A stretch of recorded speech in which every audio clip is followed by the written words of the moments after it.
자, 제4절 사용자 보도록 하겠습니다. 23페이지. 자, 우리가 사용자하고 근로자, 양자 간의 대립적 관계인데 사용자가 도대체 누구인지, 그 다음에 근로자가 누구인지를 지금부터 배울 건데 근로자가 지금 더 중요합니다. 시험 출제 경향으로는. 그래도 사용자도 알아야 되겠죠. 일단 조문을 봐볼게요. 23페이지 근기법 2조.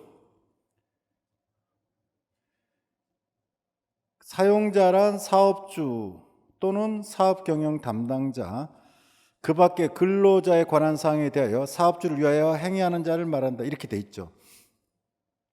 그러면 우리가 말하는 사용자의 개념에는 원래 우리가 사업주, 개인 사업이면 사장님, 법인이면 법인 자체가 사업주잖아요. 권리의무 귀속 주체인데 노동법에서의 사용자라 하면은 그러한 사업주 외에도 사업주 쪽을 위해서 일하는 사람들까지 다 포함한 광의 개념으로 쓰고 있어요. 그래서 사업 경영 담당자, 그 밖에 근로자의 관한 사항에 대하여 사업주를 위하여 행위하는 자 이렇게 돼 있죠. 그러면 사업 경영 담당자와 사업주를 위하여 행위하는 자가 무엇인지는 조문에 안 나와 있기 때문에 이거는 판례 법률에서 해결할 수밖에 없어요. 자, 근데 4호를 보시면 근로계약이란 근로자가 사용자에게 근로를 제공하고 사용자는 이에 대해 임금을 지급하는 것을 목적으로 체결된 계약을 말하는 데 있는데, 근로계약은 근로자의 주된 의무는 뭐죠? 근로제공. 사업주는 그 반대급부로 임금을 줘야 되는데 여기서 그냥 사용자에게라는 표현을 썼죠. 그 다음에 사용자는 이런 표현을 써서 여기에 근로계약의 당사자는 누구예요? 사업주죠. 사업주를 위해서 일을 하는 거지 그 밑에 사람들 위해서 하는 게 아니거든요. 그 다음에 돈을 주는 사람은 줄 의무가 있는 사람 누구죠? 사업주예요. 그래서 근기법에서 사용자 이렇게 했을 때 때로는 사업주만을 칭하는 경우가 있고요. 즉 근로계약 당사자로서의 사용자는 협의의 사용자인 사업주만 의미합니다. 그렇지 않고 사용자는 이러해야 된다라고 일반적으로 근기법상 어떤 규정을 뒀을 때는 일반적으로는 광의 사용자, 즉 사업주의 사업경영 담당자, 사업주를 행위하는 자가 다 포함합니다. 그래서 사용자가 때로는 사업주만을 얘기하는 경우 있고 그거 외에 원래 광의 사용자인 사업경영 담당자나 사업주를 행동하는 자가 포함하는 경우가 있다. 근데 노조법으로 내려볼까요? 사용자라면 사업주, 사업경영 담당자. 근데 표현이 근기법과 약간 다르죠. 사업의 경영 담당자라는 표현을 쓰는 똑같은 말이에요, 결론은. 그 다음에 세 번째가 그 사업의 근로자에 관한 사항에 대해 사업주를 위하여 행동하는 자. 그 밖에 근로자에 관한 사항에 대하여 요 표현을 하고 그 사업의 근로자에 관한 사항 똑같죠. 결론은 근로자에 관한 사항에 대해서 이 말이에요. 근기법은 행위하는 자고 노조법은 행동하는 자라 해서 사실 차이가 없어요. 결론은 근기법이든 노조법이든 사용자의 개념은 뭐예요? 사업주, 사업경영 담당자, 사업주를 위하여 행위나 행동하는 자. 여기까지가 사용자의 개념입니다. 그런데 노조법도 역시 사용자라고 표현하지만 그것이 사업주만을 얘기하는 경우가 있어요. 단협을 체결하는 것은 사업주와 체결하는 거예요. 그 다음에 단체교섭의 당사자 지위는 사업주만 있는 거예요. 그래서 그런 경우는 사업주를 의미합니다. 사용자를 해도. 자, 그래서 여기를 볼까요? 사용자의 개념 관련해서 사용자는 사업주, 사업의 경영 담당자, 사업주를 행위를 행동하는 자 이렇게 돼 있죠. 그러면 사업주만을 얘기하는 경우 있고요. 여기까지 포함하는 경우가 있어요. 여기까지 포함하는 것을 광의 사용자라고 일반적으로 여기까지 다 포함하고 권리의무 귀속 주체로 할 때는 사업주만을 얘기합니다. 그래서 기본적으로 이렇게 사용자라는 개념에 사업주 외의자까지 포함하는 것은 기본 전제가 뭐냐면 너희들도 사업주 쪽에 치우쳐서 일하는 자 너희들도 뭘 해라? 규범을 준수하라는 의미예요. 자, 사업주, 권리 의무 귀속적인 사업주 외의자까지 사용자라는 개념에 포함시키는 이유 대원칙은 뭐죠? 규범의 준수 의무자. 요게 중요합니다. 즉 사업주 외에도 근기법상 각종 규정 있죠. 그거 다 지켜라. 그것은 사업주 외의 사용자도 지키라는 얘기입니다. 근데 권리 의무 귀속 주체와 관련된 계약의 당사자는 사업주만 계약의 당사자예요. 이들은 아니에요. 그리고 노조법도 대원칙이 뭐예요? 규범의 준수 의무자는 다 포함한다. 이게 중요하죠. 그리고 여기서도 권리 의무 귀속 주체인 교섭의 당사자는 사업주만 얘기하지 얘네들은 당사자가 될 수가 없어요. 그리고 또 하나 있는데 여기까지만 사실은 아시면 돼요. 사실 규범의 준수 의무자는 다 포함하고 이렇게 권리 의무 귀속 주체만 해당되는 것은 사업주만 얘기한다. 이것만 아시면 되는데 노조법에서는 부당노동행위 제도가 따로 있어요. 그래서 부당노동행위는 근로상권 침해인데 그 부당노동행위를 하지 마라는 것은 이 규범의 준수 의무자에 해당하기 때문에 여기 다 포함돼요. 부당노동행위 이런 것들은 행위하지 마. 나중에 불판단지로 배우거든요. 그거는 여기 다 포함돼요. 근데 부당행위라고 판정을 받았어요. 회사에서 어떠한 행위를 했는데 자, 그것이 부당노동에 해당한다. 자, 그러면 부당노동행위에 대해서 이제 부당노동을 판정하고 어떠한 구제명령을 하는데 그때 구제명령을 이행해야 될 주체는 권리 의무 귀속 주체한테 하거든요. 부당노동 이행의 주체는 사업주만을 의미합니다. 그래서 이 부분을 여러분이 조금 알아두시면 되는데 뭐 지금은 부당노동이 자체도 안 배운 상태니까 그냥 여러분은 뭔만 아시면 돼요. 규범의 준수 의무자는 다 포함. 권리 의무 귀속 주체와 관련된 것은 사업주만. 이것만 정확하게 아시면 되겠습니다. 자,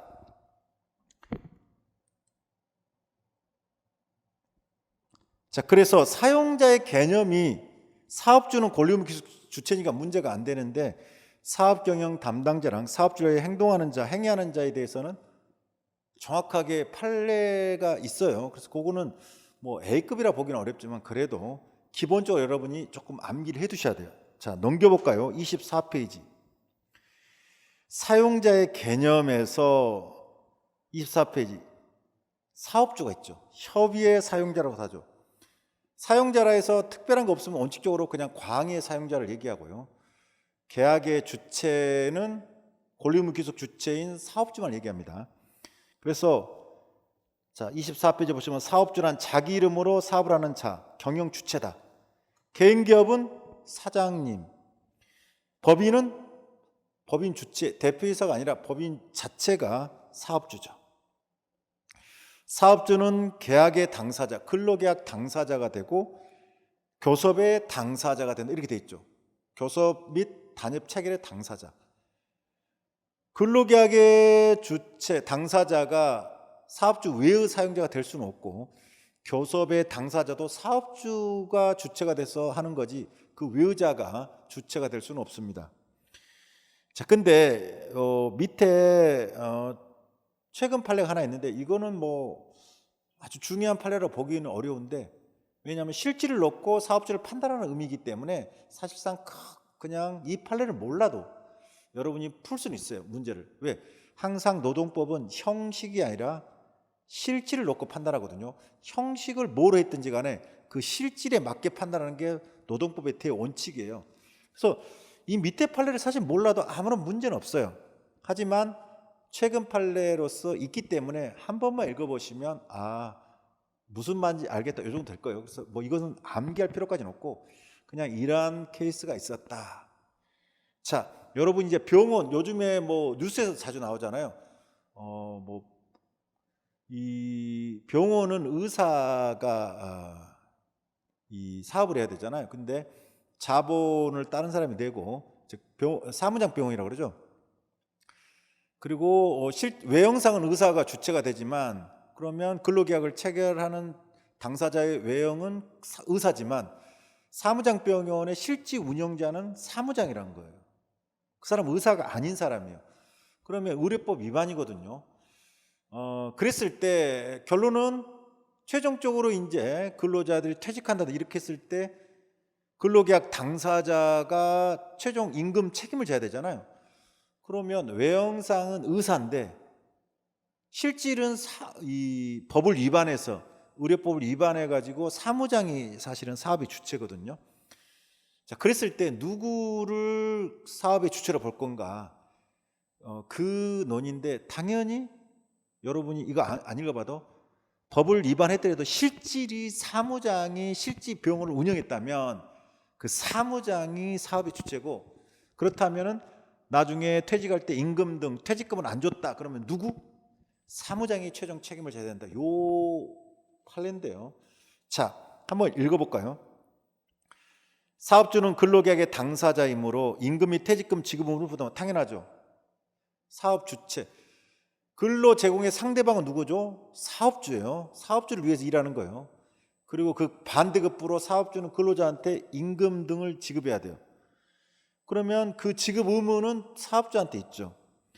자, 대법원은 사무장 병원 사건에서 근계법상 근로자에 해당하는 여부는 계약의 형식과 관계없이 실질에 있어서 임금을 목적으로 종속적인 관계에서 사용자의 근로를 제공하는 여부에 따라 판단하라. 자, 근계법상 근로자는 뒤에서 다시 배우실 거예요. 근데 중요한 것은 형식은 안 중요하다. 실질을 놓고 판단하라 이거예요. 근데 그래서 반대로 어떤 근로자에게 누가 임금 및 퇴직금을 지급할 의무를 부담하는 사용자인가? 여기에 사용자는 사업주를 얘기하죠. 자, 이런 판단함에 있어서도 뭐다? 계약의 형식이나 관련 법규 내용에 관계없이 의료법을 위반한 케이스잖아요. 실질적인 근로관계를 기준으로 판단하라. 이거 역시 마찬가지죠. 누가 임금을 지급해야 되냐? 그럼 실질적인 근로관계의 주체가 누구냐? 이렇게 판단한다는 거죠. 외형상은 의사지만 실질은 사무장이기 때문에 그 사무장한테 최종적인 책임을 물을 수 있다. 이런 취지예요. 자, 그래서 두 번째 보시면 명의 대여를 한 의사가 형식적으로는 근로자들과 근로계약을 체결했지만 그 외형은 의사가 사업의 주체죠. 사무장이 총괄 이사라는 직함을 가지고 병원을 실질적으로 운영하면서 근로자를 직접 채용하고 업무와 관련하여 근로자들을 구체적이고 직접적으로 지휘 감독하면서 직접 채용하고 업무와 관련된 근로자를 구체적으로 직접적으로 지휘 감독하면서 직접 급여를 지급. 그럼 뭐죠? 사실상 운영의 주체가 사무장이다 요거죠. 그래서 근로자들과 사무장 사이에 실질적인 근로관계가 성립됐다 이렇게 보는 거죠. 형식은 의사가 계약의 주체, 근로계약의 주체. 근데 실질은 사무장이다. 따라서 사무장이 근로자들에 대해서 임금 및 퇴직금 지급 의무를 부담한다. 사실 이건 뭐 암기할 게 아니라 그냥 여러분이 이해만 하시면 충분히 알 수 있는 거예요. 그래서 마지막 동그라미 3번. 근로자들과의 근로계약에 따른 임금 및 퇴직금 지급 의무는 처음부터 실질적인 운영자인 사무장에게 귀속되는 것이지 병원의 운영과 손익을 사무장에게 귀속시키기로 하는 사무장과 의사 사이의 약정에 따른 것은 아니다. 이런 말을 해요. 이익의 주체가 최종적으로 의사는 월급 받고요. 월급제고 모든 사업의 운영의 이익과 부담은 사무장이 떠안죠. 그럼 그것은 두 사람 간의 계약에 의한 게 아니라 애초부터 이 사업 자체가 사무장이 주체가 됐다는 요 말이에요. 이러한 약정이 강행법규인 의료법에 위반되어 무효가 된다 하더라도 사무장과 의사 간의 약정은 의미가 없잖아요. 강행법규 위반이에요. 사무장이 근로자들에 대한 임금 및 퇴직금 지급을 부담하는 데는 아무런 영향이 없다라고 해서, 자, 강행법규를 위반해서 사무장 병을 연 경우 형식은 의사이지만 실질이 사무장의 사업의 주체가 되기 때문에 그 사람이 사업주고 따라서 그 사람이 근로 제공의 대가인 임금 등을 지급할 의무가 있다. 이런 케이스입니다. 이거는 뭐 암기할 건 아니고 여러분 그냥 이해만 하시면 충분히 풀 수 있는 거고요. 자, 25페이지. 사업의 경영 담당자. 요게 이제 조문상 사업주 외의자인데 근기법, 노조법을 준수할 의무가 있는 자들이죠. 그럼 이 자들이 누구냐? 요거는 뭐 기본적으로 여러분이 암기를 뭐 100%는 아니더라도 기본적으로는 좀 알고 있으셔야 돼요. 제가 판례 쓰기에도 요거를 올려놨어요. 그래서 여러분이 조금은 아셔야 돼요. 자, 사업경영 담당자라면 사업경영 일반에 관해 책임을 진다. 그리고 사업주로부터, 자, 이 사람은 사업주는 아니죠. 사업주로부터 사업경영 전부 또는 일부에 대해서 포괄적인 위임을 받는다. 여기서 중요한 것은 포괄적인 위임을 받는다는 게 중요해요. 근데 사업 전부에 대해서 포괄적 위임을 받을 수도 있고 어떤 사업 특정 부분에 대해서 포괄적 위임을 받을 수도 있습니다. 그리고 제일 중요한 게 대외적인 게 들어간다는 거. 여기는 내부적인 걸 떠나서 외부적으로 사업을 대표하거나 대리한다. 이게 중요해요.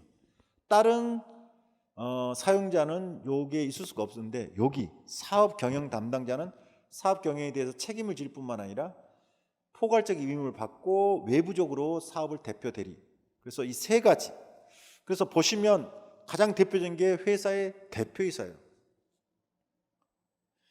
그리고 한 명 합자 업무 집행사원 여러분 잘 모르시니까 지배인도 여기에 포함돼요.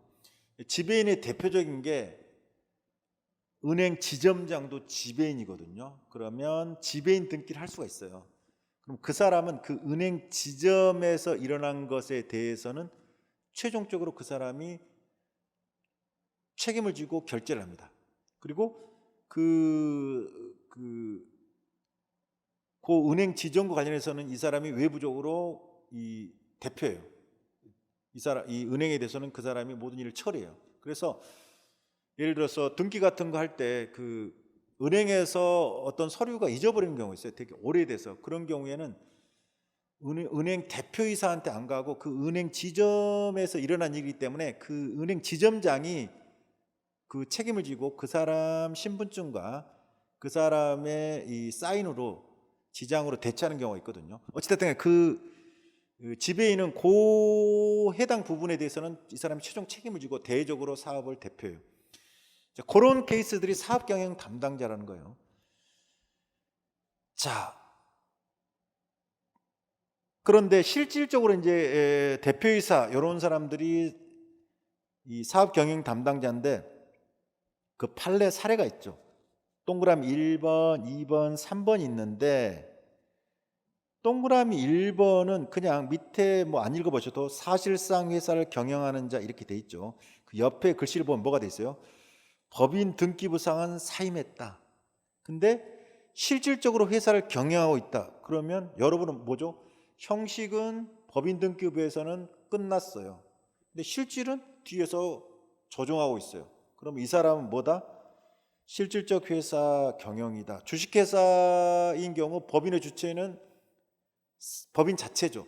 근데 이제 외견상 이 사람이 대표이사다라고 하면은 당연히 사업경영 담당자인데 그 사람이 그 등기부상 사임하고 빠져 있어요.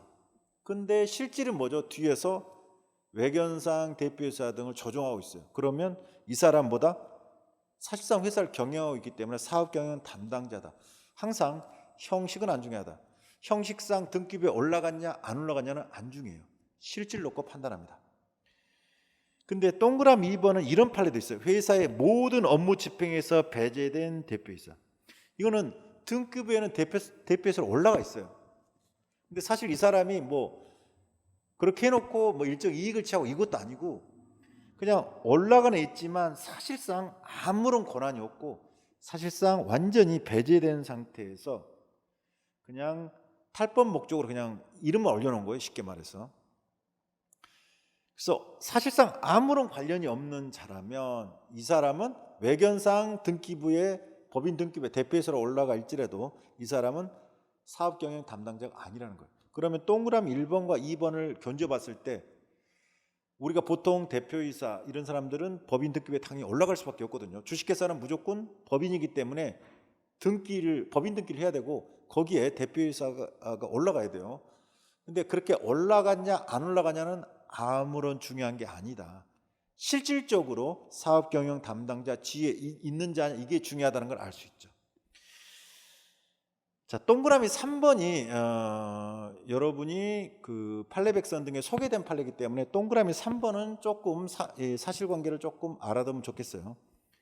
이게 대학교 의료원장 사건이고 한번 읽어볼까요? 판례는 근로기준법이 같은 법 각 조항에 대한 준수 의무자로서의 사용자를 사업주에 한정하지 아니하고 있다. 사업 경영 담당자 등을 확대하고 있다. 이것이 무슨 말이에요? 사용자의 개념에는 사업주 외의자까지 포함하고 있다 이거죠. 그 이유가 뭐냐? 노동 현장에 있어서 근로기준법의 각 조항에 대한 실효성을 확보하기 위한 정책적 배려다. 이 말은 뭐죠? 사업주 외의자, 사업주에 의해서 일하는 그쪽에 치우쳐서 일하는 자들도 근기법을 준수해야만이 실효성이 있게 근기법이 준수될 수 있다. 이런 의미죠. 사업경영 담당자란 원칙적으로 사업경영 일반에 가야 권한을 가지고 책임을 부담하는 자로서 관계법규에 의하여 제도적으로 근기법의 각 조항을 이행할 권한과 책임이 부여되었다면 이에 해당한다. 반드시 현실적으로 그러한 권한을 행사해야만 하는 것은 아니다. 이런 표현을 쓰고 있어요.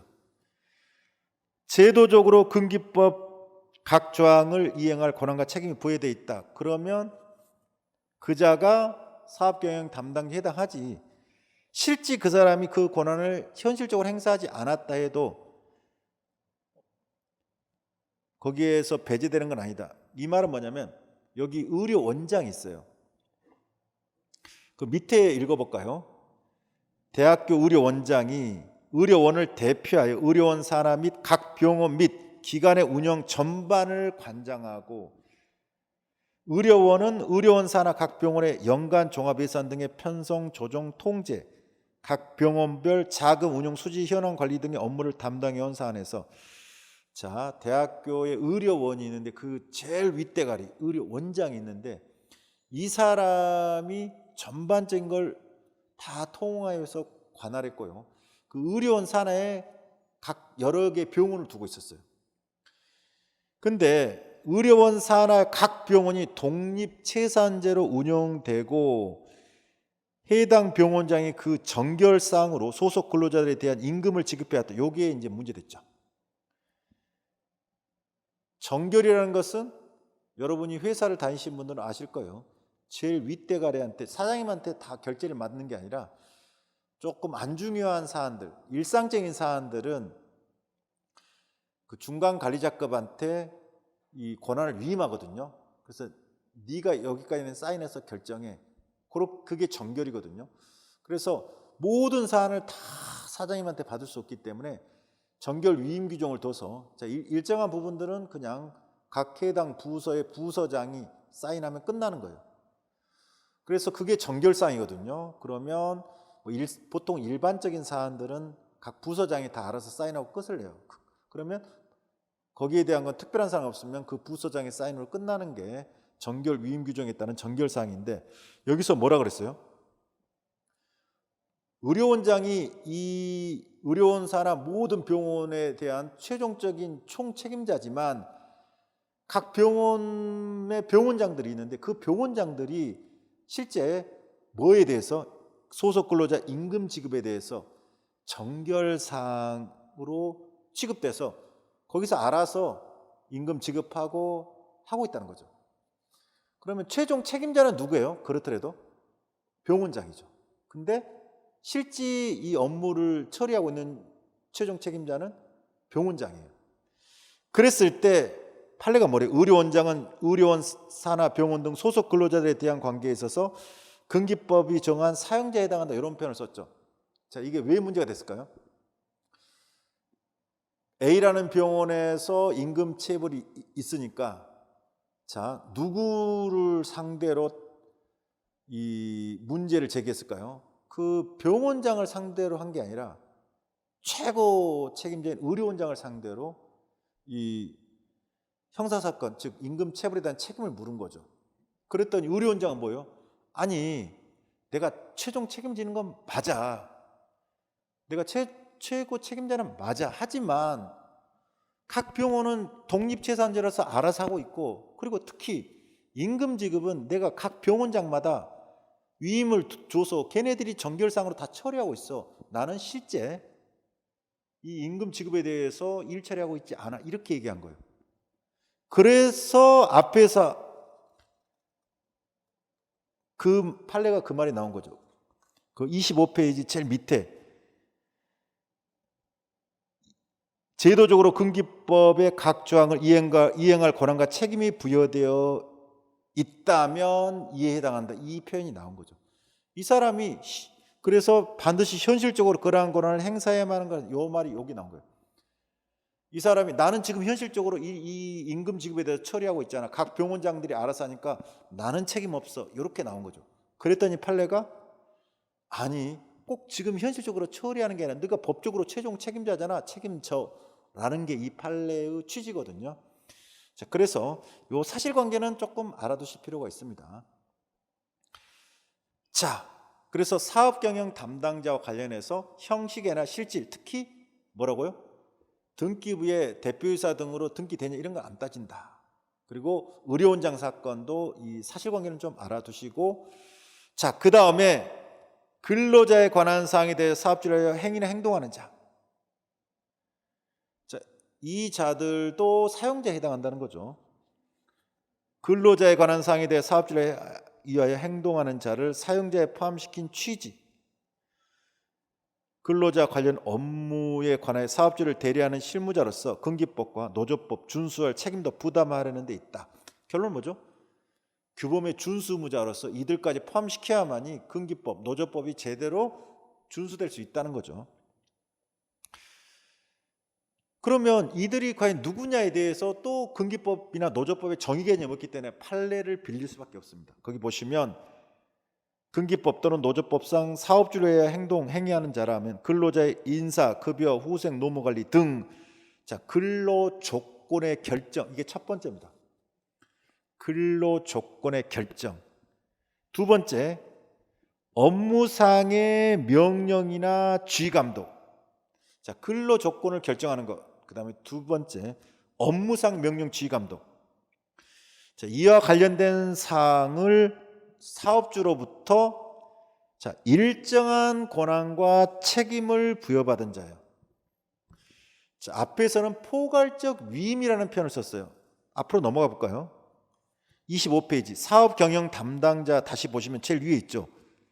사업경영 일반에 대한 책임을 지는 자로서 사업주로부터 사업경영의 전부 또는 일부에 대해서 포괄적 위임을 받았다. 위임이라는 걸 명확하게 하고 있어요. 근데 여기 사업주의 행위나 행동하는 자는 포괄적 위임이 아니라 뭐예요? 그 다음에 사업경영 전부의 일부가 아니라 두 가지 근로조건을 결정하고 업무상 명령을 지감, 이 두 가지를 얘기하면 이 두 가지에 대해서 사업주로부터 일정한 포괄적인 게 아니라 일정한 위임도 아니고 일정한 권한하고 그에 따른 책임을 부여받은 자다. 이렇게 표현하고 있습니다. 이 표현은 조금 여러분이 쓸 수 있어야 됩니다.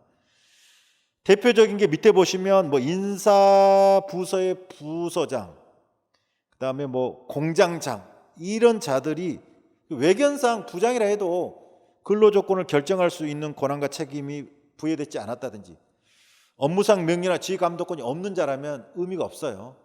외견상 부장이다, 공장장이다, 이게 중요한 게 아니라 실질이 그 자가 근로조건의 결정, 업무상 명령이나 지휘감독에 대해서 일정한 권한과 책임을 부여받은 자라면 여기에 해당한다. 이게 중요합니다. 그래서 판례 사례 별표를 쳐놨죠. 요거는 여러분이 알고 있어야 될 판례고요. 뒤에서 노조법에서 이와 관련된 판례를 또 한번 배우게 됩니다. 이익 대표자와 관련돼서. 자, 판례 사례를 보시면 사립대학교를 설치 운영하는 학교법인이 직책상 노동자에 참가할 수 없는 자라고 판단한 소속 직원 48명에게 전국 대학 노동자 지부 탈퇴를 요구한 행위에 대하여 자, 노동자를 탈퇴해라 이렇게 요구했어요. 자, 이것은 여러분이 지금은 노조법을 안 배워서 그러는데 노조법에서의 대원칙이 뭐냐면 사용자에 해당하면 노동자 가입 못하도록 하고 있습니다. 즉 사용자에 해당한다 하면은 노조에 가입할 수 없어요. 나중에 배우시겠지만 노조법상 근로자는 노동잡을 조직하거나 노동잡에 가입할 수 있는 자를 의미하거든요. 근데 사용자에 해당해버리면 노조법에서는 이 노동잡에 가입할 수 없기 때문에 사용자냐 근로자에 따라서 완전히 구분돼 버려요. 즉 사용자에 해당하면 노조법에서는 근로자가 될 수 없어요. 즉 노조법상 사용자하고 노조법상 근로자는 완전히 이분법적으로 나뉘어질 수밖에 없는데 근기법은 안 그럴 수 있어요. 사업주 말고는 다른 사용자들 있죠. 그 자들은 자기가 사용자 지위에 있으면 근기법을 사용자 입장에서 준수해야 되고 또 그들이 근기법상 근로자에 또 해당하면 근기법상에 따른 권리를 주장할 수 있어요. 즉 근기법은 이중적 지위가 인정됩니다. 사용자이면서 근로자일 수가 있어요. 근데 노조법은 사용자면은 노조에 가입할 수 없기 때문에 이 이중적 지위가 인정이 안 됩니다. 그래서 여기서 하는 말이 이거예요. 직책상 노동잡에 참가할 수 없는 자라고 판단돼. 이 말이 뭐냐면 사용자, 이익대표자라는 게 또 있지만 여러분은 그냥 일단은 사용자라고만 생각하세요. 사용자에 해당하는 자들이 노조에 가입한 것 같아. 그러니까 너희들은 사용자니까 노조에 가입할 수 없어. 즉 노조법상 근로자가 아니야. 탈퇴해. 자, 이거는 정당하면 맞겠죠. 여튼 지부 탈퇴를 요구한 행위에 대해서 그래서 노동자이 뭐라 했냐면 이거는 왜 노동자에 관여하냐 이거죠.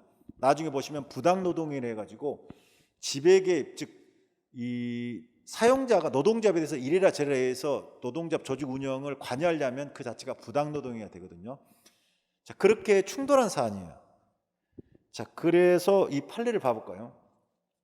판례는 탈퇴를 요구한 과장급 이상의 직원들은 소속 직원의 업무 분장, 근태 관리 등에 대해서 뭘 갖고 있다? 정결권을 부여받은 자들이다. 앞에서 의료원장 사건에서도 정결상, 임금 지급은 각 병원장이 정결상으로 처리하고 있다. 똑같은 말이죠. 이 과장급 이상의 직원들은 뭐와 뭐에 대해서 업무 분장하고 근태 관리 등에서 정결권을 부여받는다. 자, 그럼 뭐죠? 자기 과에 이 A라는 직원 무슨 일을 할 건지 B라는 직원 누구 할 건지 요거는 사장님한테 굳이 가서 대표이사한테 가서 결제 맡을 필요 없고 소속과의 과장이 알아서 사인한다는 거죠. 그리고 근태관리, 출퇴근 뭐 이런 거 있죠. 그 다음에 뭐 휴가 이런 거 할 때 누가 사인하면 끝난다? 과장이 사인하면 끝난다는 거죠. 그러면 이 자들은 근로 조건의 결정 등과 관련돼서 일정한 권한과 책임을 부여받은 자라고 볼 수 있죠. 그래서 업무 분장, 근태 관리 등에 대해 정규권을 부여받은 자들이기 때문에 이들은 뭐에 해당한다? 근로자에 관한 사항에 대하여 사업주로에 행동하는 자에 해당한다. 이렇게 봤어요. 그러면 이것이 뭐죠? 사용자에 해당하죠. 그러면 노조법은 사용자에 해당해 버리면 노조에 가입할 수가 없습니다. 요거는 노조법에서 다시 배우시니까 오늘은 그냥 그러려니 하고 넘어가셔도 됩니다. 그 다음에 이제 뒤에가 이익대표자인데 이익대표자는 지금은 굳이 안 할게요. 나중에 노조법에서 이 판례를 다시 한번 학습하니까. 자, 어찌됐든 간에 여러분은 이 판례 케이스를 좀 아셔야 되고요. 의료원장 사건하고 이 전국 대학 노동조합 사건, 그 다음에 뭘 암기해야 돼요? 요 기본적인 사항은 조금 암기하셔야 돼요. 왜? 정의 개념이 조문이 없어요. 자, 그래서 사업경영 담당자, 대표이사 등이라 했죠. 사업경영 일반에 대해 책임을 진다. 이게 대원칙이고 사업주로부터 사업경영 전부 또는 일부도 좋아요. 지배인 같은 경우. 자, 중요한 것은 포괄적인 유임이에요. 그리고 대외적으로 사업을 대표나 대리한다. 이렇게 세 가지를 좀 기억해 두십시오. 근데 근로자에 관한 사항에 대해서 사업주로의 행위를 행동하는 자는 두 가지 뭐예요? 근로 조건의 결정, 업무상 명령이나 지휘감독. 요 두 가지. 요 두 가지에 대해서 사업주로부터 일정한 권한과 책임이에요. 그래서 포괄적인 게 아니라 일정한 위임이 아니라 권한과 책임을 부여받았다. 이런 표현을 써야 되고 그래서 비교하셔야 돼요. 사업 경영 전문의 일부에 대한 포괄적 위임하고 요 두 가지에 대해서 일정한 권한과 책임을 부여받았다는 게 전혀 다르다는 거. 그 다음에 대외적인 것은 여기 없죠. 밑에는 없어요. 그래서 여러분이 이 정도는 정확하게 알고 계셔야 되고요. 그래서 사용자 개념의 상대성을 뒤에서 할 건데 요걸 보고 갈게요. 자, 사업주, 사업경영 담당자, 사업주의 행위나 행동하는 자가 사용자 개념인데 이 사용자 개념의 상대성이란 건 뭐냐면 앞에서 제가 얘기했죠. 사용자이면서 근로자일 수 있는 경우를 얘기해요. 자, 사용자이면서 근로자일 수 있는 경우 가능하다는 거죠. 근데 사업주는 그럴 수가 없죠. 사업주는 근로자일 수가 없어요. 당연히. 그래서 이것은 논할 이 사용자 개념의 상대성에는 사업주가 들어올 수가 없어요. 근데 밑에 사업경영 담당자라든지 사업주를 행동하는 자는 그럴 수가 있습니다. 근로자일 수도 있어요. 그리고 일반적으로 요 밑에 있는 자들 여기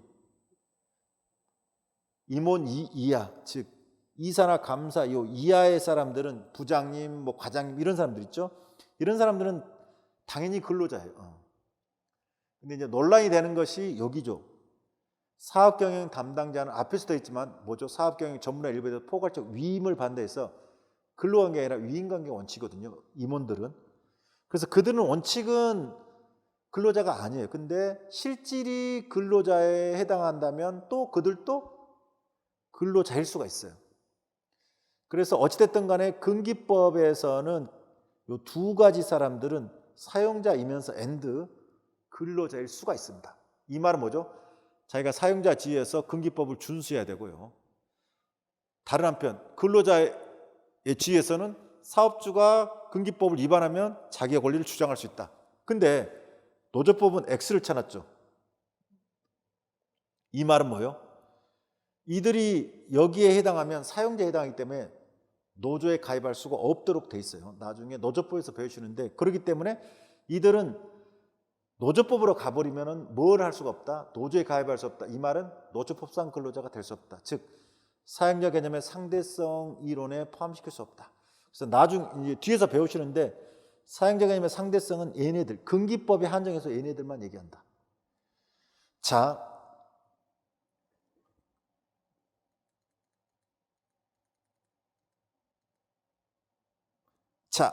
그 27페이지에 사용자 개념의 상대성 앞에 국가의 사용자성이라는 게 있는데 이게 뭐 엄청나게 중요한 건 아닌데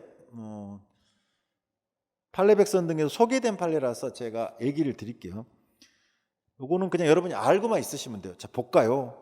국가의 행정관청이 사법상 근로계약을 체결한 경우, 자, 우리가 공무원이 아니라 국가에서도 필요에 의해서 사법상 계약을 체결할 수도 있어요. 공무원 지위가 아니라. 제가 예전에 공무원 생활할 때 청소하는 분들 있죠. 그냥 그 주변에서 그냥 가정생활하는 주부 중에서 그냥 아침에 와서 조금 출근하기 전에 뭐 조금 청소 조금 해주고 그 다음에 뭐 쓰레기 같은 거 좀 처리해주고 뭐 이렇게 하시는 분들 있거든요. 그분들은 공무원이 아니고 그냥 이 일용직으로 해서 예산이 좀 나오면 그 월급 좀 드리고 이렇게 하거든요. 그러면 행정관청이 사법상 계약을 체결할 수가 있어요. 이렇게 이런 경우에 사법상 근로계약을 체결한 경우 그 근로계약 관계의 권리 의무 주체가 누구냐? 판례가 행정 주체인 국가다 이렇게 보고 있어요. 그래서 이 케이스를 보시면 각 지방 노동청장과 사법상 근로계약을 체결. 자, 외견은 누가 있어요? 각 지방 노동청장이 근로계약의 주체가 됐어요. 외견은. 그래서 직업 상담원들을 채용했어요. 뭐 1년 단위 이렇게 채용했는데 이들은 공무원이 아닙니다. 그렇게 해서 상담원들을 조합원으로 하는 노동조합이 대한민국을 피고로 한 사용자 지역인 소송. 이제 이들이 이 단체를 결성한 노동조합이 이 사용자인 국가를 상대로 국가가 사용자다 이렇게 주장을 한 케이스예요. 국가가 사업주다 이거죠. 외견은 지방노동청장인데 왜? 근로계약 당사자가 그 청장이니까. 근데 이들은 누구를 상대로? 국가를 상대로 네가 사업의 주체다 이렇게 주장한 거죠. 대법원 이렇게 얘기했어요. 각 지방노동청장이 그 이름으로 직업상담원들과 사법상 근로계약을 체결했다 해도 이는 각 지방노동청장이 행정주체인 국가산하의 행정관청으로서 근로계약 체결 사무를 처리한 것에 지나지 않는다 이렇게 봤어요. 행정관청이 행정주체인 국가 사무 처리한 거다 이렇게 본 거죠. 사법상 근로계약 관계의 권리 의무 주체는 누구다? 국가다. 따라서 대한민국이 노조법 제2조 2호 소정의 사업주인 사용자로서 노동부 직업상담원 노동조합에 대응하는 단체교섭 당사자 지위에 있다라고 한 케이스입니다. 중요한 것은 행정관청이 사업상 근로계약 체결해도 이것은 누구가 권리주체가 된다? 계약서상은 지방노동청장 이렇게 됐더라도 거기에 구체적인 사업주는 최종 사업주는 누구다? 국가다라는 정도만 알아두시면 됩니다. 자, 그 밑에 사용자 개념의 상대성이죠. 제가 이 말은 각주를 내려볼까요? 각주 55번. 사용자 개념의 상대성을 근로자 개념의 상대성 또는 근로자 사용자 개념의 중복성, 중첩성이라도 부른다. 자, 이 말은 뭐라고요? 사용자이면서 and 근로자일 수 있는 경우를 얘기해요. 그래서 자기가 사용자 지위에서는 근기법을 준수해야 되고 또 근기법상 근로자니까 뭘 할 수 있다? 사용자한테 근로자로서의 권리를 주장할 수 있다. 하지만 이것은 노조법은 안 된다. 왜? 노조법은 사용자가 돼버리면 노조에 가입할 수 없기 때문에 노조법상 근로자가 안 된다는 점을 잘 알아두셔야 돼요. 자, 그래서 사용자 개념의 상대성이란 사업주가 아닌 사용자, 사업주는 여기 해당할 수가 없죠, 당연히. 즉 사업 경영 담당자 및 사업주를 행동하는 자, 행위하는 자, 여기는 근기법에 해당하니까 행위하는 자까지만 포함돼서 이들이 한편으로는 근기법상 사용자에 해당하지만 또 한편으로는 근기법상 근로자에 해당할 수 있는 것을 말한다 이렇게 돼 있죠. 근데 현실에서 논란이 되는 것은 부장님, 과장님은 다 여기 해당해요. 사업주래요, 행위하는 자 해당해요. 그래서 얘네들은 근로자예요, 그냥. 그래서 큰 문제가 없어요. 이중적 지위가 인정된다. 근데 사업 경영 담당자, 이게 임원들은 원칙이 위임 관계예요. 이 사람들은. 그래서 이들은 원래 근로자가 아니에요. 그럼 원래는 사용자 지위만 있는 자들이에요. 원래. 왜? 근로관계 자체가 없기 때문에. 근데 이들마저도 실질이 근로관계에 속성이 있으면 근로자 지위까지 인정을 합니다. 즉 이중적 지위가 인정이 돼요.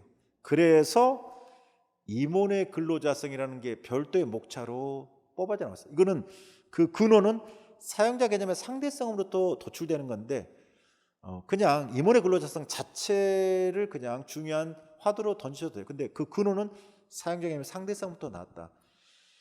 그래서 사용자 개념의 상대성 측면에서 보면 원래는 임원은 근로자가 아니기 때문에 그냥 사용자만 돼요. 원래는. 그렇지만 이들이 실질 근기법상 근로자성을 갖고 있으면 이중적 지위가 인정된다. 이게 임원의 근로자성이고 별표가 쳐져 있죠. 그리고 변호사 시험, 모의 시험도 한번 나왔기 때문에 우리 시험도 나올 수가 있습니다. 그래서 여러분 이건 알아두셔야 돼요.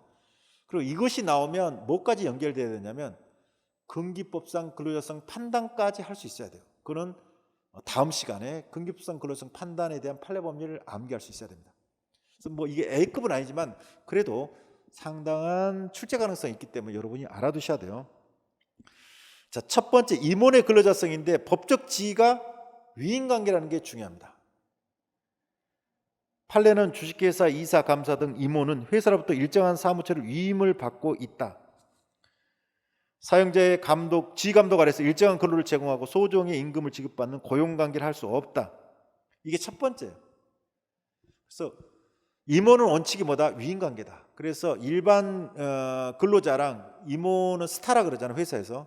그들의 지위는 완전히 달라집니다. 임원이 돼버리면 이 사람들은 근로자의 신분을 탈피해요. 그래서 이들은 위임관계로 돌아섭니다. 근데 따라서 이들이 어떤 보수를 받는다. 이것은 임금이 아니다. 그냥 그가 임원으로서 일한 것에 대한 보수일 뿐이지 임금 등이 아니다. 또 퇴직금을 받아도 우리가 말하는 근태법상 퇴직금이 아니다. 근로자 퇴직급여 보장법, 근기법에 근거 규정도 있지만 일정한 퇴직급여를 지급해야 되잖아요. 그것은 약정과 상관없이 법에 의해서 강제되는 거니까 무조건 지급해야 돼요. 그래서 현실에서 문제되는 건 뭘까요? 외견상 임원인데 나는 실질은 근로자라고 주장하는 이유가 퇴직금 같은 경우에요. 보통 이제 정관 같은데 또는 뭐 계약을 임원 뭐 할 때 임원들에 대해서 퇴직 명목으로 뭔가를 줄 수는 있어요. 그거는 약정에 의해서 지급하는 경우고요. 좀 좋은 회사들은 당연히 뭔가를 해놓는데 조금 그렇지 않은 회사들은 임원 같은 경우 퇴직과 관련된 어떤 돈을 지급한다는 약정이 없을 수 있어요. 근데 이 사람이 임원으로서 상당 기간 일했는데 끝나고 났을 때 나는 외견상 근로자가 아니잖아요. 그럼 내가 근로자가 아니기 때문에 근태법상 근로자 퇴직급여 보장법상 뭘 받을 수가 없어요? 퇴직금을 받을 수가 없어요. 근로자에 해당하면 약정이 돼 있든 말든 무조건 최소한 법에서 정한 정도는 무조건 지급받거든요. 그래서 그때 주장하는 게 뭘까요? 나는 외견상 임원이지만 실질은 근로자성도 있다라고 주장하면서 근로자를 주장하게 됩니다. 또 하나가 대표적인 게 자주 일어나는 케이스가 내가 외견상 임원인데 일하다 다쳤어. 자, 다치면 뭐가 될까요? 사업주가 어느 정도의 처리를 해줘야 되는데 뭐 죽는다든지 정말 크게 다쳐졌다 이랬을 때는 이게 이제 어느 정도 규모가 크지 않으면 사실 처리하기 힘들거든요. 자, 그랬을 때는 내가 근로자 신분이면 뭘 할 수 있어요? 산재보험 제도를 이용할 수 있어요. 자, 그랬을 경우에 산재보험은 원칙이 뭐예요? 근기법상 근로자임을 전제로 하고 그 근로자를 보호하는 것이기 때문에 임원은 근로자가 아니거든요. 그래서 보호를 못 받아요. 자, 그때 내가 외견은 임원인데 나는 실질은 근로자성이 있다라고 주장하면서 내가 임원이지만 근로자라고 주장할 때 이런 두 가지 문제. 보통 현실에서는 퇴직금하고 이 업무상재를 주장하면서 외견상 임원이지만 실질은 근로자라는 걸 주장하는 경우가 많습니다. 자, 그래서 일단은 관계가 유인관계다. 그 다음에 28페이지 임원의 근기법상 근로성 인정 여부. 자, 원래는 유인관계이기 때문에 근로관계가 아니에요. 그런데 여러분이 안 읽어보셔도 실질이 근로자성이 있으면 인정해 준다는 게 판례의 기본 취지입니다. 그래서 28페이지 보시면 판례는 회사의 임원은 원칙적으로 회사로부터 일정한 사무 처리에 위임을 받은 자이기 때문에 근기법상 근로자에 해당하지 않는다. 이 동그라미 1번이 앞에 말한 유인관계이기 때문에 그가 받은 임금 등은 그가 받은 보수는 근기법상 임금에 해당하지 않는다. 요 판례 있죠. 원래는 유인관계이기 때문에 그거랑 똑같아요. 그래서 동그라미 2번 그 지위나 명칭이 형식적 명목적인 것이고 실제 자, 중요한 것은 실질을 놓고 판단해요. 매일 출근해서 실제 경영자 또는 업무 집행권을 갖는 대표이사. 자, 실제 경영자가 뒤에 있어요. 회장님이 따로 있고 자기는 대표이사야. 그럴 수 있어요. 근데 실질적으로는 그 사람의 일반 직원처럼 계속 지시 감독을 받아요. 또는 자기가 일반 임원인데 실제 권한이 있는 대표이사로부터 계속 구체적인 지시 감독을 받아요. 자, 이런 것에 지휘감독 아래 일정한 근로를 제공했다. 이 근로를 제공한다 자체가 지휘감독 하에서 종속적 지위에서 노무 제공이거든요. 그리고 그 대가로 보수를 받았다. 이거는 임금에 해당하죠. 자, 그러한 임원은 근기법상 근로자에 해당한다. 원래 임원은 유인관계이기 때문에 근로자가 아니지만 실질적으로 지휘감독 하에서 근로를 제공했다면 근기법상 근로자에 해당한다. 요게 임원의 근기법상 인정 여부 관련된. 그러면 근기법상 근로자에 해당하는지 종속적 지위에서 노무를 제공했는지는 근기법상 근로자성 판단 판례법리까지 쓸 수 있어야 되고요. 그건 다음 시간 하겠습니다. 자, 여기까지 쓸 수 있으면 돼요. 여기까지. 그 밑에를 봐볼까요? 여기도 역시 법인 등기부 형식은 안 중요하다는 게 나와요. 근기법상 근로자에 해당하는 여부는 그 실질에 있어서 그가 사업 또는 사업장의 임금을 목적으로 종속적인 관계에서 사용자의 근로를 제공하는 여부에 따라 판단해야 할 것이지, 법인 등기부에 임원으로 등기되는 여부, 자, 그것에 따라 근기법상 근로자에 해당하는지, 자, 법인으로 임원으로 됐잖아, 그럼 너는 근로자 아니지, 이렇게 할 수는 없다는 거죠. 등기됐더라도 근로자일 수 있다. 자, 그 다음에 그 밑에 보시면요, 대법원은 대규모 금융회사인 매트라이프 생명보험 주식회사에서 미등기 임원 상무로 선임되어, 자, 등기 임원이 아니라 미등기예요. 근데 미등기든 뭐든 등기는 안 중요하다 했어요. 이 사람이 실지 위임관계에 있는 임원이면 근로자가 인정이 안 돼요. 근데 미등기라 해도 실지 임원으로서 위임관계라면 근로자성이 전혀 없다면 근로자가 아니지만, 이 사람의 일 자체가 구체적인 지휘 감독을 받으면서 종속적 지휘에서 근로 제공했다, 이러면 외계는 임원이지만 실제는 근로자일 수도 있습니다. 자, 이 케이스에서 방카슈랑스, 요게 보시면 뭐예요? 시중은행에 대한 영업활동을 통해 보험상품 판매하는 업무. 원래 은행은 보험회사가 아니죠. 보험회사가 아닌데 그 은행에도 일정 부분 보험을 판매할 수가 있어요. 그래서 보험회사에서 또 그 은행 직원들한테 또 가서 영업도 해요. 무슨 말이냐면, 그 사람들이 고객이 왔을 때 내가 어느 보험사를 조금 더 밀어주면 요거 좋으시겠다, 조금 밀어주면 더 이 보험사 실지가 올라가잖아요. 그래서 또 그 보험사마다 또 법인 영업해가지고 관리하는 또 사람들이 있어요. 하여튼 요 방카슈랑스라는 게 있어요. 근데 이 방카슈랑스 및 직접 마케팅 부분을 총괄하는 업무 책임자의 업무를 담당하다가 해임된 자가, 자, 이 사람이 근기법상 근로자에 해당하는지, 제가 보통 이런 문제는 뭐죠? 퇴직금 문제가 많고요. 여기는 다친 건 아닌데 보통 다친 경우 두 가지예요. 자, 그 밑에 대규모 회사의 임원이 전문적인 분야에 속한 업무의 경영을 위하여 특별히 임용되어 해당 업무를 총괄하여 책임을 지고 독립적으로 운영하면서, 등기사와 마찬가지로 이 사람은 등기는 안 됐어요. 등기 여부는 상관이 없어요. 제가 두꺼운 글씨로 해놓은 이유가 있어요. 이 포인트 혹시 시험에 나오면요, 요거를 추가적으로 써주면 좋아요. 이걸 다 써주는 게 아니라 요 두꺼운 글씨 있죠, 요런 게 임원의 근로자성 판단에 되게 중요하다. 뭐죠? 회사 경영을 위한 의사결정에 참여해 왔는지, 요거. 임원 회의가 있잖아요. 이거는 정말 회사의 주된 의사결정을 하잖아요. 여기에 진짜 참여해서 의사결정을 해야하는데 참여했다면 이 사람은 임원일 가능성은 없죠. 또 하나가 유명한 게 뭐냐면, 일반 직원과 차별화된 처우를 받았는지. 보통 임원은 이제 연봉이 세잖아요. 근데 말은 임원이지만 뭐 부장급과 똑같다, 그러면 사실 아닐 수도 있거든요. 그래서 이 두 가지는 좀 유의미해요. 회사 의사결정 과정에 참여했는지하고 일반 직원보다 급여가 확실히 차별된 요 두 가지는 혹시 나오면, 자, 요런 것들도 중요한 판단 요소가 될 수 있다라는 거. 자, 그래서 이 케이스에서는 그 동그라미 3번 보시면, 대표이사 등으로부터 구체적인 지휘 감독을 받으면서 정해진 노무를 제공하였다기보다는 기능적으로 분리된 특정 전문 부분, 뭐였어요? 방카슈랑스랑 직접 마케팅 부분이죠. 요 부분에 대한 이 업무 전체를 포괄적 위임, 여기 나오죠.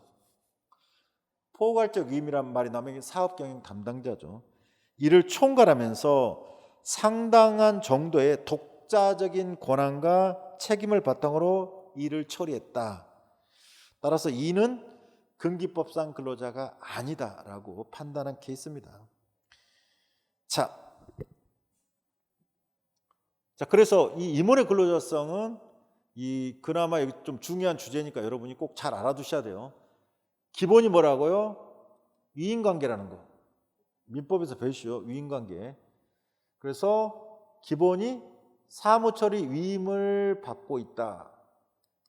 그래서 사용자의 지휘감독 아래 일정한 근로를 제공하고 소정 임금을 받는 고용관계를 할 수 없다. 그래서 일정한 보수를 받아도 임금도 아니고 퇴직금도 근기법상 퇴직금도 아니고, 따라서 재직 중에 직무 집행에 대한 보수에 불과하다. 제일 중요한 건 뭐죠? 임원은 사무처리 위임을 받은 자다. 이건 뭐죠? 위임관계다. 그래서 사용자의 지휘감독을 일정한 근로를 제공하고 소정의 임금을 받는 고용관계가 아니다. 이게 핵심이죠.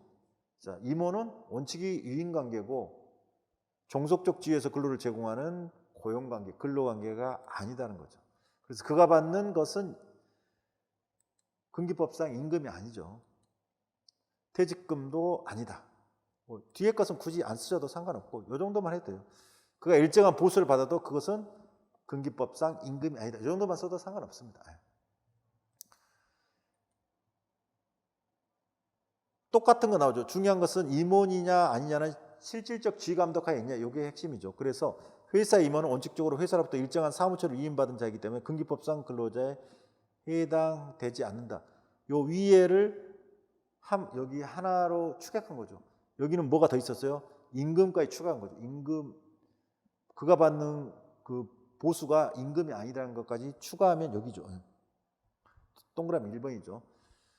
따라서 그 지위나 명칭이 형식적 명목적인 것이고 실제로 매일 출근하여서 실제 경영자, 뒤에 숨어있는 회장님 또는 외견상 대표이사, 실제 업무 집행권은 대표이사 등의 지휘감독 받았다. 이게 중요하죠. 근로를 제공하면서 그 대가로 보수를 지급받다면 그러한 임원은 근기법상 근로자에 해당한다. 그래서 사무처리 위임을 받은 자이기 때문에 근기법상 근로자가 아니다. 그래서 형식적 명목적이다. 명칭이 외견상 임원이지만 그것은 실질이 아니고 지휘감독 아래서 근로를 제공했다면 자, 그러한 임원은 근기법상 근로자에 해당한다. 자, 이 정도 보시고요. 자, 이렇게 해서 사용자는 이제 거의 다 왔어요. 근데 마지막 하나의 주제가 있어요. 28페이지 뭐가죠? 사용자 개념 확장 있죠. 자, 이건 뭐냐면, 자, 우리는 지금까지 뭐죠? 누군가가 사용자다 아니냐 이걸 계속 판단했죠. 근데 지금까지 하는 말은 지금까지 한 건 뭐였어요? 사업장 내에서의 얘기였어요. 이자가 사용자에 해당하냐 안 하냐, 또 사용자에 해당하면서 근로자에 해당하냐 뭐 이런 거였어요. 계속 이런 거였는데 이 사용자 개념의 확장은 그 사용자가 외부의 제3자까지 확장될 수 있는 요거예요. 이거는 근기법이나 노조법에서 예견하고 있는 건 아니고 근로자 보호를 위해서 외부의 제3자까지 책임을 묻겠다는 취지예요. 이거는 법리적으로 판례법리에서 인정되는 거거든요. 외견상 사업장 내에서 누가 사용자냐 또 얘가 사용자면서 근로자냐 이런 논의가 아니라 이건 뭐라고요? 그 사업을 뛰어넘어서 외부의 제3자한테 사용자 지위를 인정해서 그에게 근기법이나 노조법상 책임을 물을 수 있냐 이 논의인데 요거는 판례법리에서 인정되는 거예요. 결론은 이렇게 사용자 개념을 사업 외부의 제3자한테 확장하는 이유는 뭐라고요? 근로자 보호를 위한 거죠. 왜? 그 외견상 근로계약 당사자인 사용자한테만 책임을 물으면 한계가 있는 경우가 있거든요. 그래서 이 외부의 제3자를 사용자로 할 수 있는 것은 판례법리에서 사용자 개념을 확장시켰다 이렇게 보는 게 이거고요. 당연히 여기도 두 가지가 있어요. 근기법 입장에서의 사용자 개념 확장이 있고요. 그 다음에 노조법 입장에서의 사용자 개념 확장이 있어요. 그래서 첫 번째가 바로 28페이지 뭐죠? 근기법상 사용자 개념 확장이죠. 근데 최근에 우리 시험에 나와버렸어요. 그래서 출제 가능성은 낮다.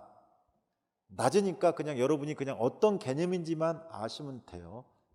제가 그래서 이건 원래 중요한 것임에도 불구하고 판례 쓰기에다가 안 넣어놨어요. 원래는 되게 중요한 개념인데 최근에 출제됐기 때문에 제가 판례 쓰기에다가 넣지 않았어요. 근데 근기법상 사용자 개념 확장 옆에 조그만 글씨는 뭐가 돼 있어요? 묵시적 근로계약 관계 성립이라는 게 있죠. 이걸 이렇게도 표현해요. 외견상 지금 자기의 사업주랑 근로자가 계약을 체결했는데 누구? 외부의 제3자한테 책임을 묻겠다는 것은 형식은 지금 누구랑 계약을 체결했는데 실질은 외부의 제3자가 사용자 지위에 있다. 엄밀히 말하면 근로계약이니까 사업주 지위에 있다 이거거든요.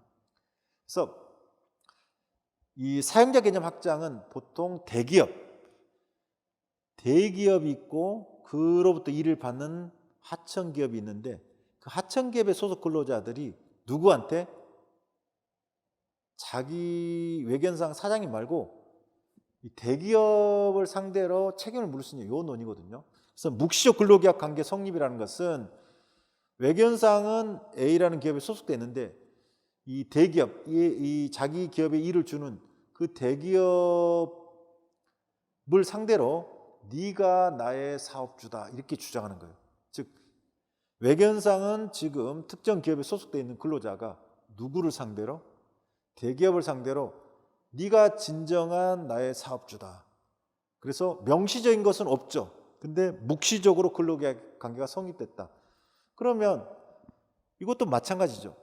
외견상은 관계가 없어요, 직접. 그런데 묵시적으로 근로계약 관계가 성립됐다는 것은 내가 누구를 위해서 실질적으로 외견상 근로계약을 체결한 이 사업주가 아니라 그 대기업을 상대로 내가 일을 했고 그리고 임금도 실질적으로 누가 준 거다? 얘가 대기업이 나한테 준 거다 이렇게 돼야 되고 그래서 형식보다는 실질을 놓고 판단하는 케이스입니다. 볼까요?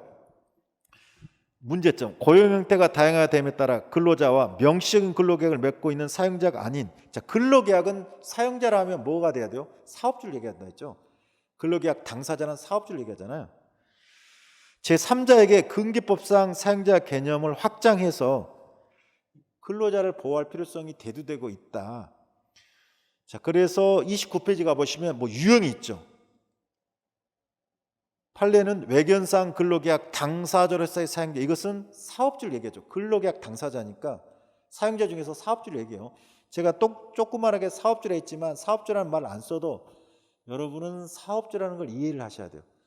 근기법의 규범의 준수무자는 광의 사용자지만 권리의무 주체인 이 계약 당사자는 사업주만 얘기하잖아요. 자, 형식적 명목적인 것에 지나지 아니하고, 자, 내가 계약을 체결한 그 당사자인 사업주는 뭐라고요? 얘는 형식적 명목적인 존재일 뿐이고 근로자가 사실상 제3자한테 종속됐다. 이거는 전혀 관련 없는 제3자가 아니라 일반적으로 뭐죠? 대기업이죠. 대기업에서 일을 주고 나는 대기업 소속이 아니라 이 일을 받는 하청업체 소속 근로자인 경우를 얘기해요. 사실상 제3자에게 종속적 관계에서 근로를 제공. 누구한테? 외견상 내 사업주 말고 대기업인 제3자한테 그를 위해서 일을 제공하고 또 임금도 누구한테? 그 제3자, 즉 외부의 제3자 대기업으로부터 임금을 수령해온 경우 누구랑? 대기업과 묵시적 근로관계가 성립됐다고 보는 거. 그래서 제3자가 어디에 있다? 근기법상 사용자지, 사업주 지위에 있다는 거죠. 요 법리가 묵시적 근로계약 관계 관련된 법리인데 이게 법리는 다 똑같아요. 그렇지만 표현을 사내하도급 업체 사건 그 밑에 현대미포조선 사건이거든요. 이게 대표적인 케이스고 모자기업 사건, 그 다음에 소사장 기업 사건 뭐 이런 것들이 있어요. 근데 여러분은 다 똑같아요. 내가 외견상 근로계약을 맺고 있는 그 사업주는 형식적인 존재. 근데 실질은 외견은 직접 관련이 없지만 실질은 대기업 제3자 그자와 내가 실질적 근로관계가 있는 경우 누구를 대기업 제3자와 내가 근로관계가 있다. 즉 대기업이 나의 실질적 사업주다. 이렇게 주장하는 논리가 바로 묵시적 근로계약 관계 또는 근기법상 사용자 개념 확장인데 최근에 나왔기 때문에 시험에는 안 나올 겁니다. 근데 알아는 두셔야 돼요. 자, 그래서 판례 사례가 바로 사내하도급 업체 사건인데 현대 미포조선 사건 또는 용인기업 사건이라 그래요. 현대 미포조선이 있고 그 밑에 많은 이 하도급 업체들이 있는데 그 중에서 하나가 용인기업이에요. 근데 이 용인기업이 그럼 용인기업 소속 근로자들은 용인기업이 자기의 사업주죠. 현대 미포조선 이 대기업은 이 용인기업 근로자들과 직접적인 관계가 없어요. 근데 이 용인기업이 폐업을 하자 누구를 상대로? 원래 폐업하면 끝이잖아요. 누구를 상대로? 이 현대 미포조선 상대로 네가 즉 현대 미포조선이 나랑 직접적인 근로계약 관계에 있다. 즉 너가 나의 사용자다, 사업주다 이렇게 주장한 케이스예요. 그러면 이 용인기업은 형식적인 존재여야 되고 그 다음에 이 용인기업 소속 근로자들은 누구를 상대로? 현대미포조선을 상대로 근로를 제공해왔고 또 현대미포조선이 실질적으로 이들에게 임금을 지급했다. 요게 인정이 돼야 되겠죠. 근데 요게 인정된 케이스입니다. 근데 요즘에는 이런 케이스들이 쉽지는 않아요. 왜냐하면 이렇게 형식적 명목적인 존재를 되도록 안 만들려고 하니까 안 만들어야만 되기 때문에 되도록이면 이런 것들을 잘 하진 않습니다만은 여튼 이 판례는 굉장히 중요한 판례인데 우리 시험에 이미 나왔습니다. 읽어볼까요? 대법원은 사내 하도급 업체인 용인기업 소속 근로자들이 도급업체인 현대미포조선을 피고로 하여 제기한 종업원 지휘하기 소송 이렇게 돼 있죠. 용인기업 소속 근로자들은 이 현대미포조선과 아무런 직접적 관련이 없어요. 근데 용인기업이 폐업을 하자 누구를 상대로? 현대미포조선을 상대로 종업원 지휘하기 소송했다는 건 뭐죠? 근로자 지휘하기 소송이죠. 즉 반대로 말하면 너가 나의 사업주다 이렇게 얘기한 거죠. 자, 그 사건에서 인정한 케이스예요. 볼까요? 온고용주에 고용돼서 제3자의 사업장에서 제3자의 업무에 종사하는 자를 제3자의 근로자라고 할 수 있으려면 여기서 제3자라는 것은 대기업을 얘기하죠. 그래서 온고용주는 용인기업을 얘기해요. 원고용주는 외견상 근로계약을 맺고 있는 자. 자, 그 자한테 고용됐는데 계속 제3자가 나오죠. 제3자의 사업장에서 보통 조선소 같은 경우는 뭐죠? 사업장이 어디예요? 일을 준대죠. 대기업 조선소로 가죠. 자기 사업장은 거의 없어요. 이때도 사무실만 있을 정도죠. 그 다음에 제3자의 업무에 종사하죠. 거기 가서 조선소에서 준 일을 하죠. 근데 그 경우 아닐 수도 있어요. 도급이면은 사업장만 거기지 진짜로 용인기업이 실체를 하면은 제3자의 근로자가 아닐 수도 있는데 그런 경우 이 제3자 즉 대기업의 근로자를 할 수 있다는 거죠. 자, 그 경우 어느 경우냐? 원고용주의 관계. 원고용주는 사업주로서 독자성이 없거나 독립성을 결하여 제3자의 노무 대행기관과 동일시할 수 있는 등 중요한 것은 뭐죠? 존재가 형식적 명목적인 거다. 이게 중요해요. 자립노동 형목이라 하는데 여러분은 뭐 굳이 암기할 필요는 없죠. 왜냐하면 이미 나왔기 때문에. 중요한 건 뭐죠? 외견상 근로계약을 맺고 있는 자 존재가 형식적 명목적이다. 이게 중요하죠. 그 다음에 제3자 대기업이 안 읽어봐도 뭐죠? 실제 그 사람을 상대로 내가 제3자를 상대로 근로 제공했고 그가 나한테 임금 지급했다. 이게 나오겠죠. 사실상 당해 피고용인은 제3자와 종속적인 관계에 있으며 실질적으로 임금을 지급하는 자도 제3자, 근로 제공 상대방도 제3자. 이런 경우는 당해 피고용인과 제3자 간의 묵시적인 근로관계가 인정된다고 했어요. 명시적으로는 용인기업인데 묵시적으로는 누구랑? 현대미포조선과 근로관계가 있다고 인정한 케이스죠. 그래서 실제 뭐 밑에 제가 조금 써놨는데 어찌됐든 간에 독립된 사업장도 없었어요. 여기는 그냥 여기 안에 들어가서 현대미포조선 안에 들어가서 이 용인기업이 이 일을 했고요. 좀 문제되니까 폐업시켜버린 거죠. 그랬더니 이 근로자들이 폐업한 자를 끄집어낼 수는 없거든요. 현대미포조선 상대로 종업원 지휘하기 소송에서 승소한 케이스입니다. 근데 이미 시험에 났기 때문에 제가 별표를 쳐놨습니다만 출제 가능성은 거의 없다. 자, 그 다음에 노조법상 사용자 개념도 있어요. 역시 이것도 마찬가지예요. 외견상 직접적인 사용자가 아님에도 불구하고 외부의 제3자한테 노조법상 사용자 지위를 인정해서 책임을 묻겠다는 건데 여기서 보시면 단체 교섭의 당사자, 부당 노동의 주체인데 과거에 단체 교섭의 당사자 지위와 관련해서 논란이 있었는데 그거는 부정했기 때문에 사실상 시험에는 나올 일이 만무하고요. 근데 넘겨볼게요. 30페이지 보시면 실질적 지배력설이라는 게 있죠. 30페이지 보시면 실질적 지배력설. 사용자 개념의 범위와 관련해 소위 지배력을 통해 판단돼야 한다는 견해가 유력하다. 즉 근로자와 사이에 직접적인 고용관계가 없는 자라 해도 노동관계에 실질적 영향을 미치는 자는 사용자로 평가될 수 있어야 된다. 요게 노조법상 근로자성 관련해서 학설적 입장이에요.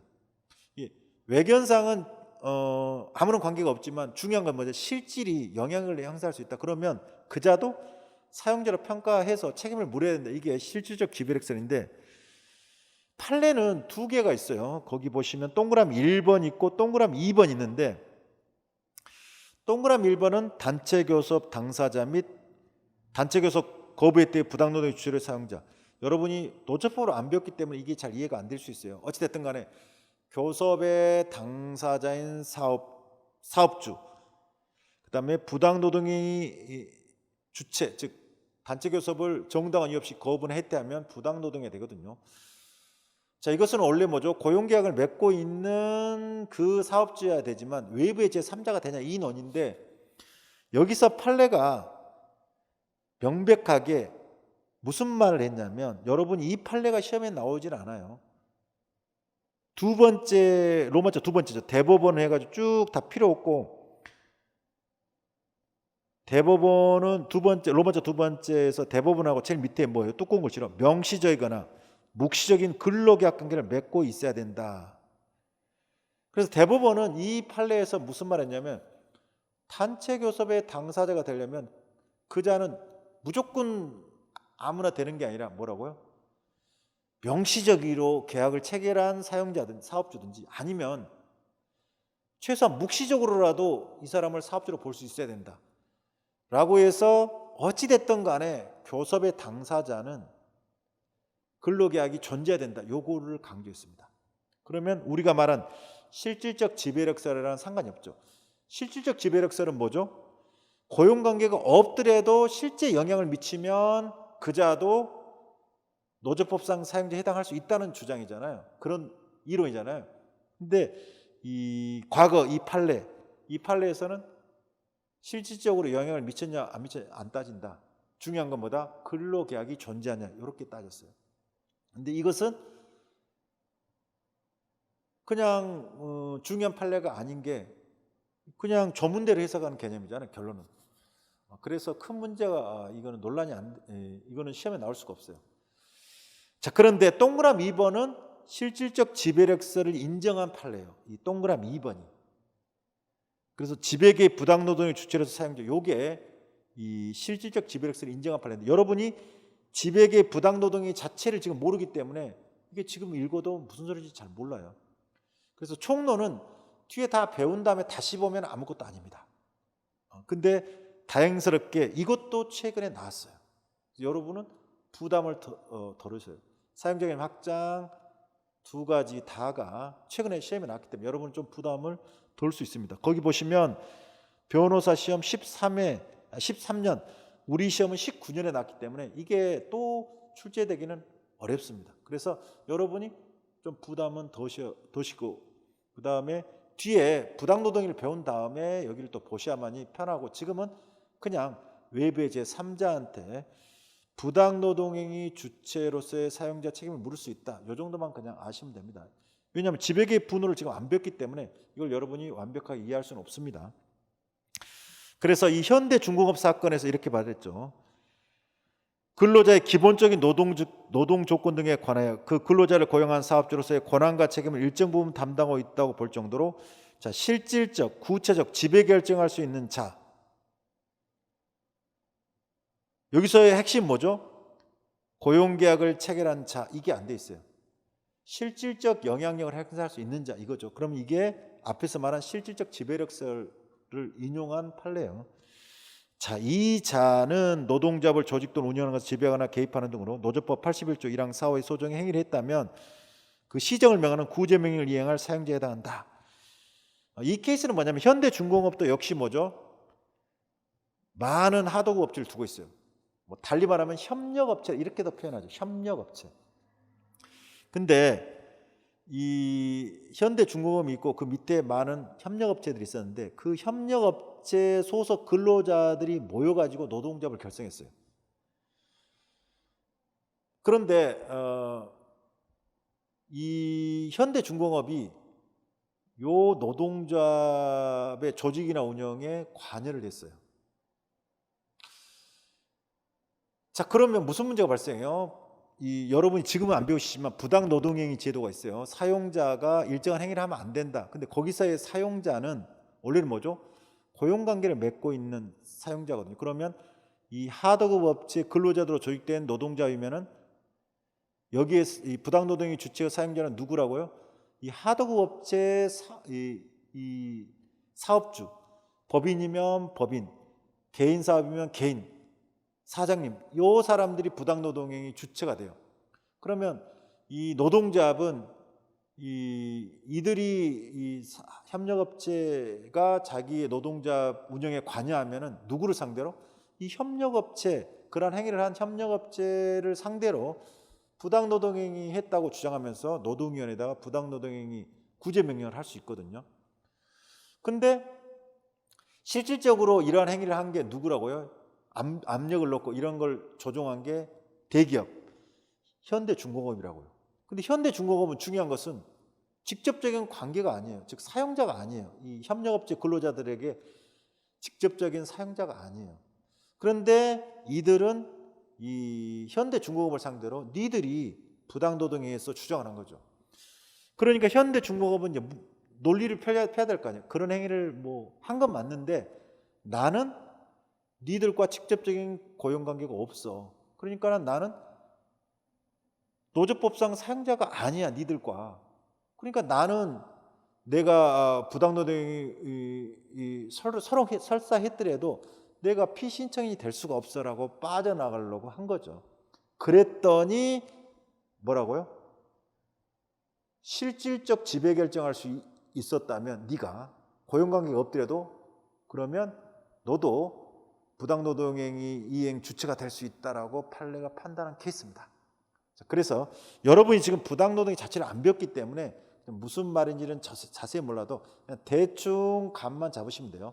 중요한 것은 최근에 출제가 된 부분이라서 여러분은 부담 없이 한번 가볍게 읽어보시면 되겠습니다. 자, 그래서 사용자 개념 확장은 이미 시험에 났기 때문에 사실상 여러분한테 그렇게 중요한 것이 아니기 때문에 근기법상 사용자 개념 확장은 묵시적 근로계약관계 법리, 요거는 작년에 나왔고요. 그 다음에 노조법상 사용자 개념 확장은 이 지배계의 부당노동에 관련된 거 이건데 이것도 시험에 나왔다. 그래서 여러분은 그냥 큰 틀에서 이게 무슨 의미다 정도만 하시면 되고요. 내가 요거는 구체적으로 보지는 않겠습니다. 자, 이렇게 해서 이번 시간에 사용자 배웠는데요. 여기서 시험과 관련해서 여러분이 기본적으로는 사업경영 담당자랑요, 사업주로 행위나 행동하는 자의 정의 개념에 대한 판례를 좀 판례 쓰기를 해놨으니까 조금 쓰실 수 있어야 되고요. 그 다음에 시험과 관련해서는 임원의 근로자서, 이 부분을 조금 여러분이 쓸 수 있어야 돼요. 그래서 3가지 정도. 사용자 개념 확장은 굉장히 이론상 중요한데 최근에 다 나왔기 때문에 여러분은 그냥 무슨 내용이다 정도만 그냥 가볍게 이해하시면 되겠습니다. 자, 이렇게 해서 이번 시간 끝내고요. 다음 시간에 근로자 마지막 5절이거든요. 근로자 보고 끝내도록 하겠습니다.